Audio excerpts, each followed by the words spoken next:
Welcome to PySpark Streaming, where you'll learn the ins and outs of how to use Python to create data streaming and analytics platforms. My name is Matthew McAteer, and I will be your instructor for this course.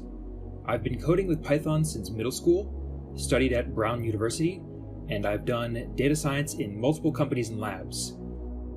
All of these positions required me to do data analytics on data sources that were being continuously updated and constantly changing, not sitting still like a static data table. Tools like Python and Spark have been incredibly useful in all these. I've worked through the process of taking data from multiple sources, processing it with cluster computing, and outputting the results to an easy-to-understand format. And I'm excited to show you how to put together versatile data streams in this course.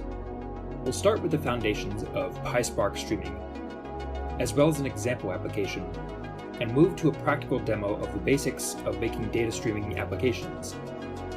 This will be followed by more advanced techniques of PySpark, followed by how to use PySpark streaming at scale, alongside tools such as Apache Kafka and Amazon Web Services.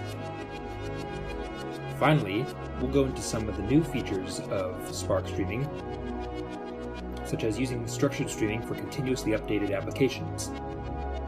We'll go through many real-life coding examples, and you'll gain the wisdom and experience that only comes through actually working through the code. I'll be with you every step of the way to point out common mistakes, useful tips, and advice on how to improve your PySpark streaming workflows. I'm excited to be a part of the next step in your big data journey as we explore PySpark streaming together.